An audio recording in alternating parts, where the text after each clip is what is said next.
a podcast to honor the gods. This better come with a sacrifice. Dave X Media.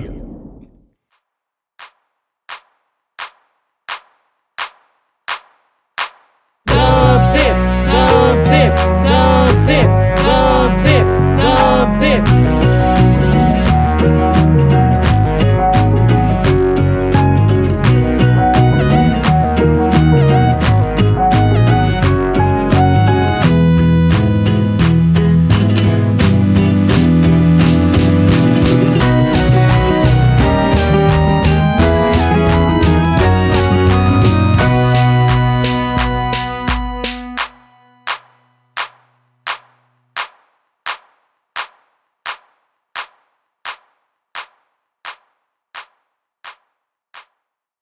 Welcome to The Bits, hosted by your favorite gym buds, Charlie. And Robert. Hey, yo, Robert, are we friends? I don't know, man. Are we friends? Are we friends? You know, did Uncle Grandpa shoot us down? It doesn't matter. We're not going to be canon. Nah, we're just friends. Friendship. That's the episode we're looking at. We're friends on a ship. We're friends on a ship. Charlie, when's the last time you've been on a boat? When was the last time I've been on a boat? I don't fucking know. I don't go on boats. From the fucking... You weren't born and lived in Boston itself, but you lived around the Boston area, the fucking harbor. That doesn't mean I go on boats often, just because I lived near a harbor.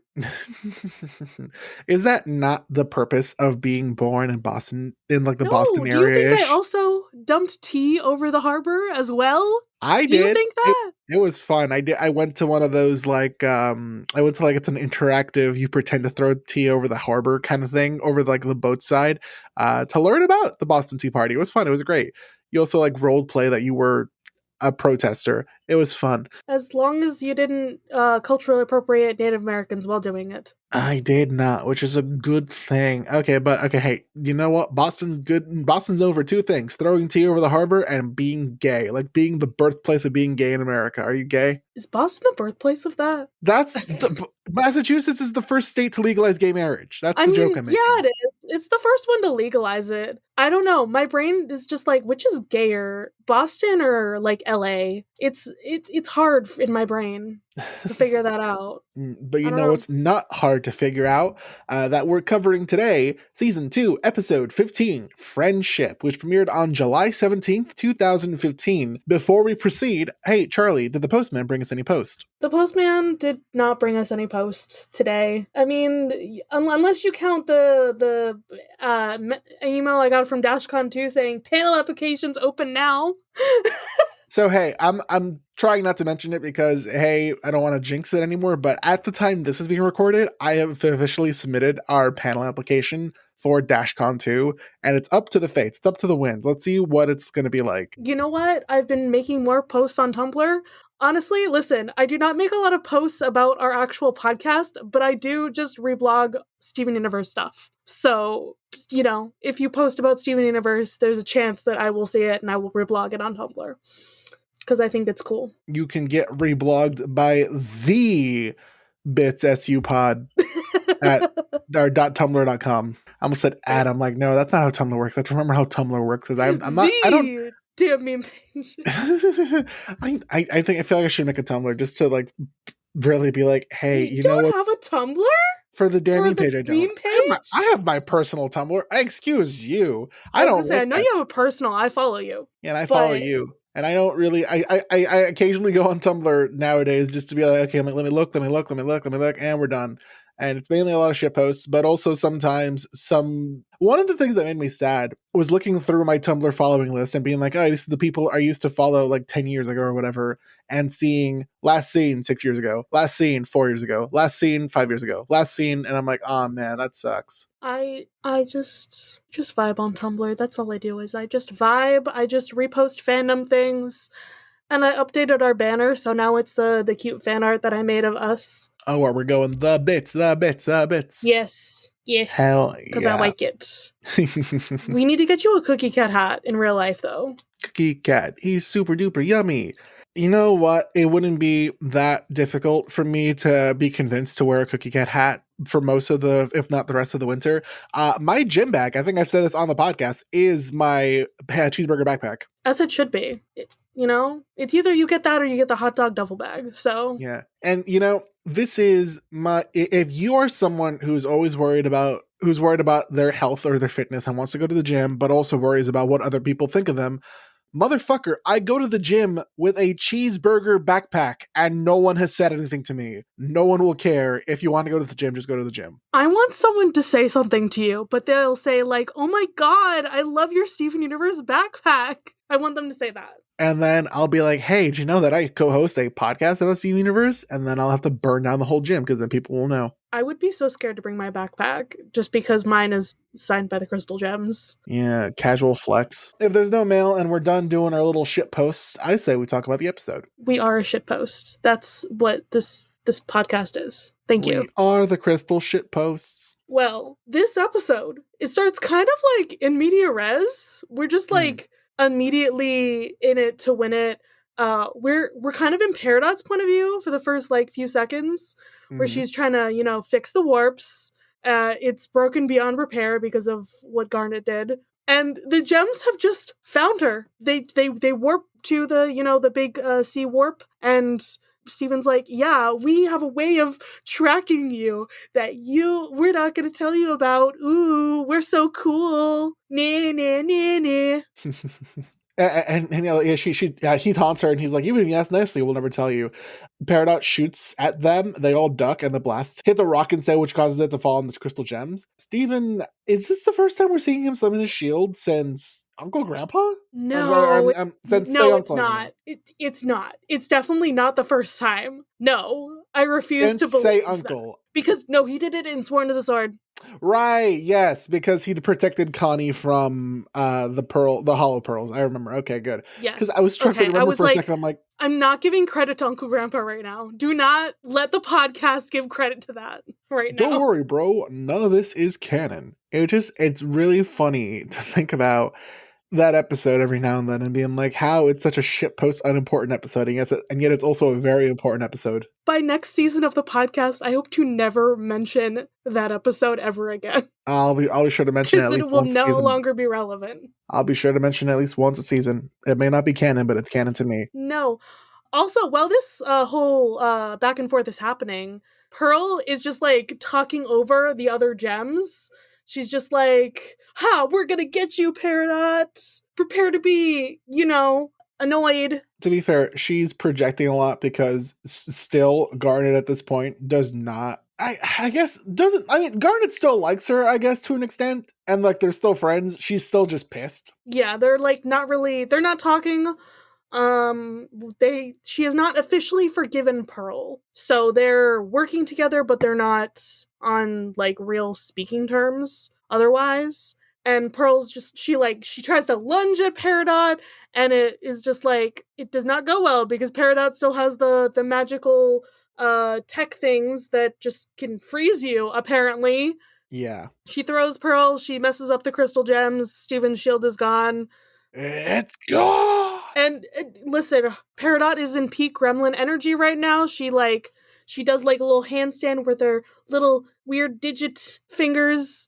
We're not quite there yet. We're not quite at the episode where she's literally a Looney Tunes character, but we are getting there. Like, I love how quickly we went from like she's big and intimidating to like It's that meme where it's like comparing the big boss of the last game versus when they're in your party this game kind of thing. Yeah. So, you know, end of season 1, Peridot's this intimidating foe who is part of the reason that the crystal gems got captured and Garnet got what's the word? There's like an official word. Split? Or no, not.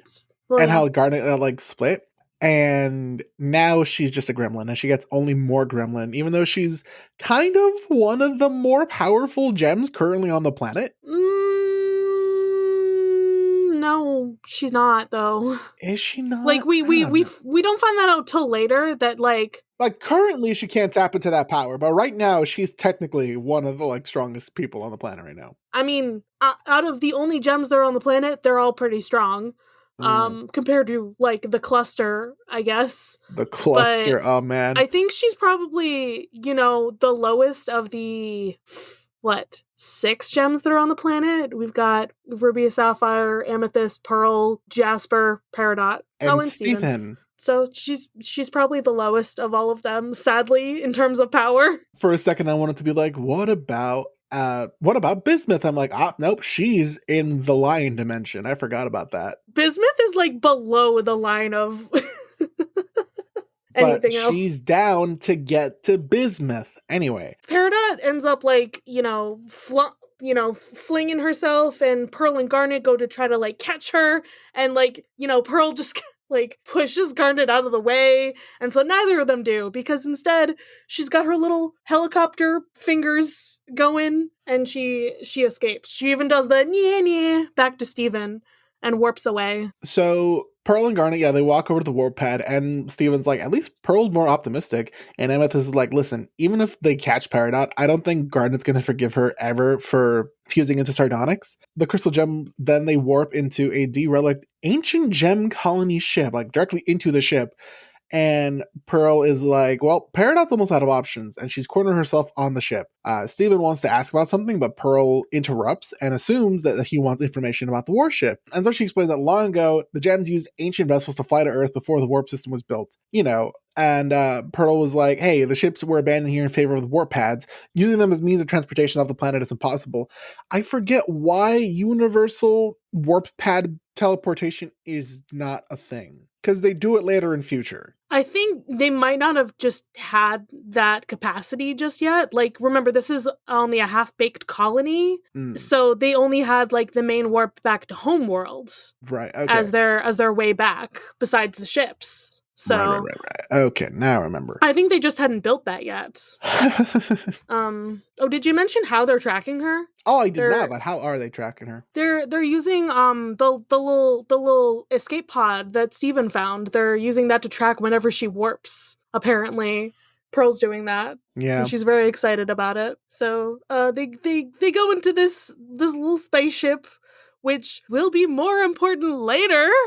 It really will be. But it looks more like a greenhouse. Like, the Earth has one here. It's been thousands of years that this ship has been here, and it's being reclaimed as territory by the Earth. And who is there to greet them? Oh god, it's good old Peridot laughing maniacally, laughing straight up like a fucking cartoon villain, dude. It's funny. She reveals that she lured the gems into the ship as a trap instead of flying away, and everyone's like, ah shit, we are trapped. Peridot activates the vessel's internal defense systems. The systems begin to fire lasers at the gems, but Steven just summons his shield, which, redirects the lasers and helps everyone not get lasered. It's funny. It reminds me a little bit of how the pink diamond gem, when separated from Steven, uses its shield to block white diamond's beam thing. It reminds me of that for some reason. Yeah, I get you. I think it was so cute that when they Peridot shows up in her evil villain monologue, Steven just sees this gem on the console and is just like, oh, this is a microphone. I'm gonna talk into this. Peridot. Hello. He's just being so cute. They walked into a trap. This is not good, bro. We thought she was trying to escape. No, she wanted to get rid of them. We are still we are now in that transitional shift from Peridot, very intimidating villain, to Peridot gremlin. We're in that shift where she's still a villain, intimidating, but she's a gremlin doing it. Yeah. It's okay, my brain's going to Kim Possible right now as an example of Draken. He's intimidating villain dude, but also that man's a fucking gremlin too. Villains just have gremlin mode. I was thinking more Dr. Doofenshmirtz. There you go. Especially since he has an alternate universe counterpart that actually was evil enough to take over the tri-state area. Dr. D doesn't have the scary mode turned on ever, though, is the thing. He has it turned on a few times, but only when his daughter gets threatened in some way. Yeah, I guess that. Yeah. I think his alternate universe guy is the scary one, and he's just always in gremlin mode. I love how the alternate universe one is just evil like that because he lost a toy train when he was a kid. It's funny. Doesn't even like, he's not even mad at the people who did anything to it, or like trying to get it back, or like what have you. He's just like, oh, I lost this and now I want to rule the world. Even our Dr. T is like, really? That's it? What happened to the ocelots? Oh, there's even like a Peridot, what's the word for it, hologram that like Pearl fights in here. Like very aggressively before they walk directly into the other trap, which is the floor opens up and oh no, all of the gems are falling through the floor. But you know, Amethyst, she's got her cool whips. She summons 2 whips, you know, whips up up above them, and then whips Steven. So she's got Steven, she's got herself. She can get them up there, but Pearl and Garnet are down in a hole, and the hole closes. So, fuck. What are we gonna do about this, guys? How are we gonna get out of this one? Well, there's no real pressure to get out. We're just trapped in a hole. And now the walls are closing in. Now we have pressure to get out. Yeah, no pressure. Ha! Pearl uses his opportunity to apologize to Garnet and saying things should not have turned out the way that they are. Garnet reassures Pearl that they will escape somehow, but Pearl clarifies that she wants to catch Peridot in order to regain Garnet's trust and show that everything can go back to normal. Garnet tells her that this is not about Peridot, and catching her would not restore the relationship, like what Amethyst had said. Yeah, they're trying to have the heart-to-heart. This is the plot of like, okay, so how do we get these 2 people to make up? We shove them in a room together and lock the door. Like, how many shows has that fucking happened on? So many. Yeah, it's like, hey, let's leave these 2 people who kind of hate each other right now to talk. They'll either make up or they'll fight or they'll fuck, or they'll do all 3 of the above. You know, that's the secret, is you just do all 3. Yeah. So more shit be happening. The walls keep closing in. Pearl asks Garnet what can she do to be forgiven, but Garnet asserts that she cannot forgive Pearl. She lied to Garnet, and she has to learn that there are consequences to her actions. Pearl explained that she could not help herself. She tried to be strong like Garnet, but she could not. Pearl, you're the one with the fucking song about showing people how to be strong in the real way. Yeah, and the thing is that she forgot about that. She forgot that all of that could happen because she was offered like the strength that Garnet can supply when they fuse. It's like giving into temptation or like fucking drugs or whatever. Like it I mean, that's what it is. It's just like, you know, one little sip of it and she's like, she just doesn't want to stop. And part of it is also about like the whole pearls have their role, like pearls have to be told what to do and all of that shit, right? And she's just like, I need somebody strong to be there to tell me what to do, or you know, I'm not helpful enough. And meanwhile, Amethyst is trying to use her whip to jam the gears that are making this room get smaller and smaller to give them some time to figure out how to get out. And once again, Pearl's just like, you're the perfect relationship. Like, I'm jealous, basically. Like, how do I be gay like you? My gay lover turned into her son. Like, you're just everything that I want to be. And then Garnet's like, but I came undone because of you. Ruby and Sapphire are not perfect. They're still just people who have different ideas. Because that is kind of like what a relationship is at the end of the day. Even if you have a great relationship with your partner, you are different people. Garnet goes on to explain like, hey, I have weaknesses too, but I just choose not to let them consume me. And that she does know that she has to stay composed because of the effect it has on her team. There are times that Garnet herself looks up to Pearl's strength and asserts that Pearl is her own gem. She's unique in her own way, you know, and she has to choose to be strong in her own way in order to move on, in order to regain Garnet's trust. So, hey, back at you, Pearl. You gotta show me how to be strong in your way. Yep. And after all of this has happened, the whip breaks. Amethyst can no longer help. Amethyst and Steven are freaking the fuck out as the room is closing in on Garnet and Pearl. And guess what? Who has burst out of this room? Sardonyx. This time, Pearl was just like, only if you're okay with this. Because Garnet knew what they had to do. And they fused again, but only for a brief moment. Fusion is just a cheap tactic to make weak gems stronger. But in fact, this tactic made strong gems realize how strong they are. Yeah! That's so cute, Robert. You're so smart. Shut up. Stop complimenting me. No, never. Rip. So they break into the room where Peridot is, controlling the ship and all the different traps. And they're like, no, we got you, actually. Haha. And she's like, but I'm gonna escape now. Wahaha. She blasts a hole in the ceiling, does her little helicopter thing, and she's like, I'm gonna get away again, because this is how I keep getting away. There's a scene in Breaking Bad, without spoiling the context, if you know, you know, but there's a scene in Breaking Bad where one of the characters is like, he can't keep getting away with this. It's just me every time I see Peridot use her fucking helicopter hands to fly away. Yeah.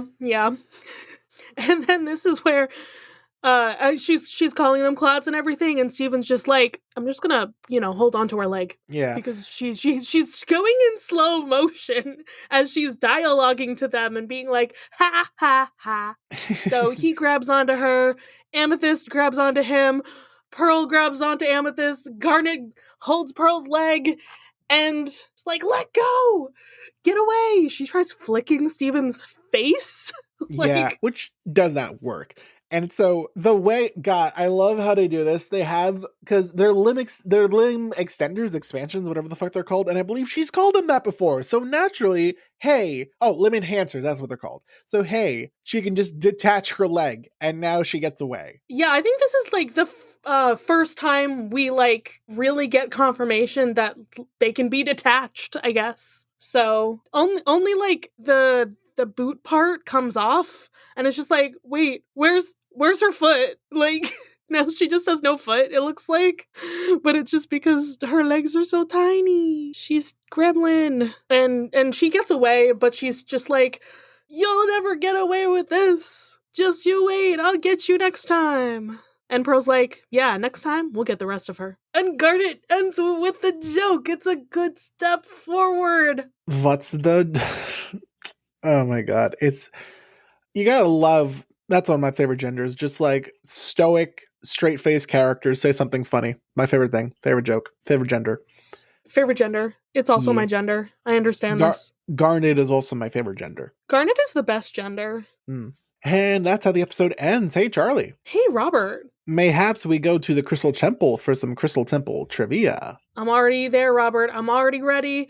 This episode is represented in the promo art for the third Steven Bomb by a question mark.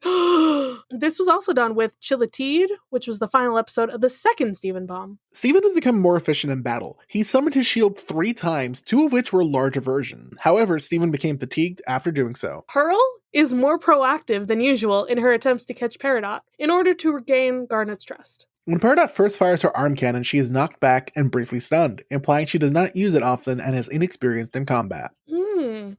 It is unknown if Peridot's holograms were created by the ship, from her limb enhancers, or from her gem, like Hollow Pearl. In Too Short to Ride, it's revealed that Peridot believes herself not to have special powers, making it unlikely she used her gem. In this episode, the gloves in Sardonyx's upper arms are the same style as Garnet's gloves. In Cry for Help, each has a separate piece covering the middle finger with nothing connecting the fingers to the rest of the glove. It is not yet known if this was intentional or an animation error. I don't know. Peridot's appearance at the Galaxy Warp indicates that the Crystal Gem's plan to destroy it with the shooting star failed. When Steven pulled on Peridot's foot and she disconnected it, she did not retreat to her gemstone to regenerate. Catch and Release confirmed that this was because they were not a part of her form, but instead an extension. I can't wait to see her little fucking gremlin arms form. Oh my goodness. Listen, one of my favorite episodes, one of my favorite Peridot ones is coming up, and that's, I think it's When It Rains is probably one of my favorite Peridot ones, because you finally get to see some things about her. Our cultural references. Steven exclaiming, "I caught a Peridot," is likely a reference to the dialogue shown when successfully catching Pokemon in Pokemon. I caught a Peridot. I'm pretty sure there are a lot of Pokemon mods. I'm pretty sure there has to be a Steven Universe Pokemon mod. Probably. Let's see. Steven Universe Pokemon ROM hack. Is that a thing? Apparently it's in beta right now. When Pearl first engages with Peridot at the Galaxy Warp, Peridot traps her in a bubble that completely stops her movement, swings her around, and throws her backwards into Steven. This is similar to the villain Syndrome of the 2004 Disney Pixar film The Incredibles, who uses 0-point energy to create a field of quantum energy that inhibits the majority of a victim's bodily/physical movement. Syndrome even uses the ability in a similar way, swinging the film's protagonist around before throwing him into a rock. I was literally thinking of that. You sly dog, you got me monologuing. I mean, it doesn't take much for Peridot to monologue, at least. You clods! The ships that Homeworld used to travel to a planet such as Earth resemble flying saucers. Based on the Earth hologram, the ancient gem colony ship is located in South America, presumably at the edge of the Amazon rainforest. Steven and Peridot both make an akanbe face, a Japanese facial gesture indicating crazy sarcasm that is also used tauntingly in anime. I did not know that face had a name and that it was like anime related. Oh boy, give me a second. My Chrome is going weird for a minute here. Rip. Oop, trivia. Rip. Steven uses his shield as a projectile, similarly to Captain America, also named Steven. If I had a nickel for every time I knew of a Steve who threw his shield, I'd have 2 nickels, which isn't a lot, but it's weird that it happened twice. The way Peridot escapes and taunts the crystal gems after blowing off her robotic foot might be a reference to Dr. Claw from Inspector Gadget, who is often handcuffed only to escape and fly off, taunting the heroes and leaving behind an empty glove, sometimes rigged with explosives as seen in the opening sequence. I'll get you next time, Gadget. The way that Peridot escaped and lost her left foot might also be a reference to Gamera versus Gaios, where Gaios also lost his left foot in order to escape Gamera. I don't know what that is. Peridot's laser finger cannon has a strong resemblance to Mega Man's Mega Burster firearm from the Mega Man franchise. When Sardonyx uses her hammer as a drill, her technique is similar to that of the drill attack from the anime Gurren Lagann. And now for Charlie's favorite section. Continuity? Peridot still thinks Steven is not a human, but rather a species named Steven. No! I hate it. I fucking hate it. Steven calls out "Good morning" to Peridot, which is Uncle Grandpa's signature catchphrase.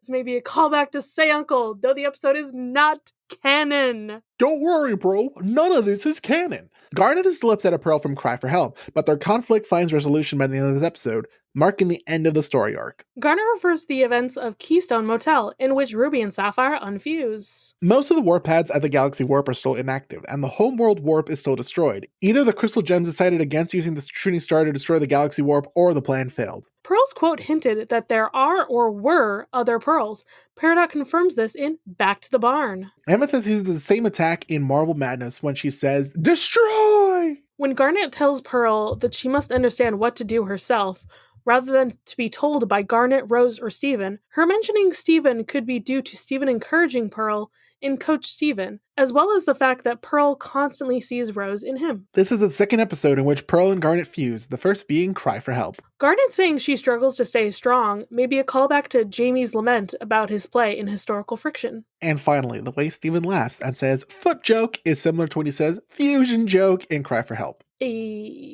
Well, my dude, who are we giving a Pearl point to in this episode? You know what? Hey, I'm going to give it to half to Garnet and half to Pearl for finally having the conversation that they were supposed to have from the beginning. You know what? I'm just going to agree with that today because we don't have a lot of little guys. We're giving it to Pearl and Garnet. I mean, I guess we could have given it to fucking the local gremlin Peridot if we really wanted to, but we love friendship. Peridot doesn't get it today. Peridot will get it so many other times in the future, so don't even worry about it. And then the question. I mean, we've asked along the lines of like, hey, have you ever gotten into a fight and forgiven someone before? So we need a new question. Have we? I don't think we did do one about that yet, yes, actually. We definitely did. You know, if you're sure, I did not recall that we did. Have you ever been trapped in a room with someone? Okay. And again, I guess the context, there's a lot of different contexts that can apply to why you'd be stuck in a room with someone.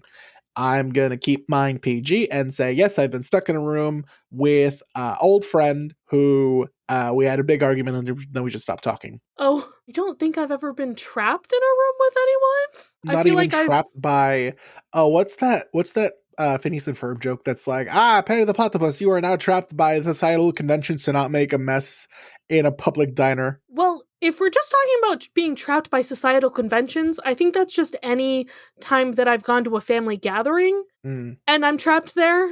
But that's more being trapped in a home with no way to leave. So, sure. It just be like that sometimes. There's your societal conventions. You're a societal convention.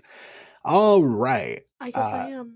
That's the end of another wonderful episode of The Bits. But before we go, hey, Charlie, Hey, Robert. if every podcast were perfect, We wouldn't have the bits. boy. Bye.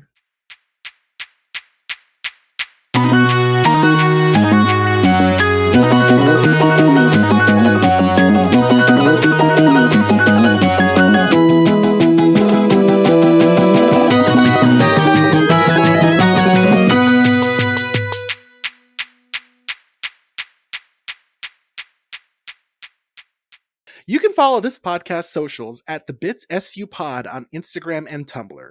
You can send a message to our Diamond Line through thebitssupod@gmail.com.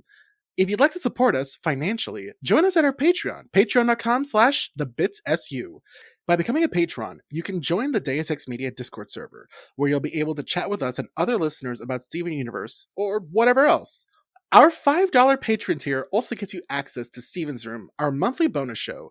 There, we'll be talking about a wide variety of topics which usually have something to do with Steven in some way. No promises.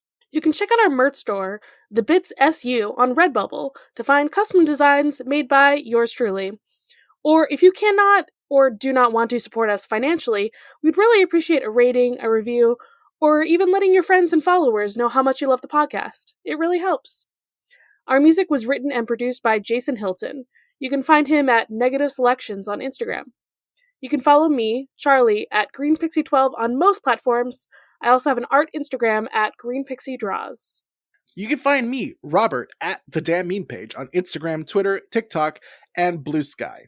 If you want to have more from me, check out my YouTube channel, also called The Damn Meme Page, where I make videos mainly about Percy Jackson, but also sometimes other fun stuff. The Bits is proud to be a part of Deus Ex Media, which features great podcasts like Content and Capable that follow Sam as he tries to figure out what it truly means to adult. Have you ever gotten so distracted in Stardew Valley that you forgot to sleep? Have you realised that you have a whole room in your house full of dolls? Or have you even bored your friends to sleep talking about your passion? Well then, Content Capable is the podcast for you. Join me, Sam, as I chat to people passionate about what they do, asking questions about how they fell in love with their passion, what they do, and how it interacts with their day-to-day lives. Catch the podcast every Monday as I find out what makes someone tick, all while gleaning interesting and insightful life lessons along the way.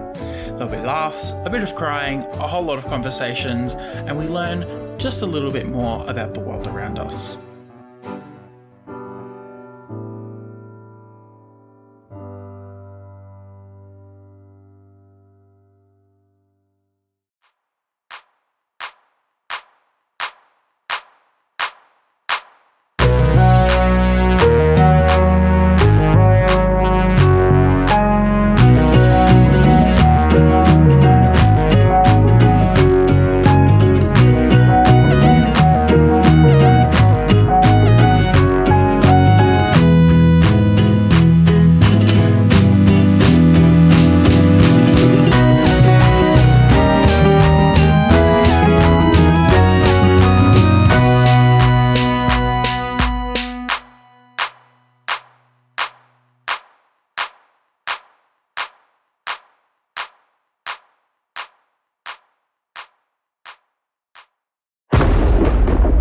Deus Ex Media.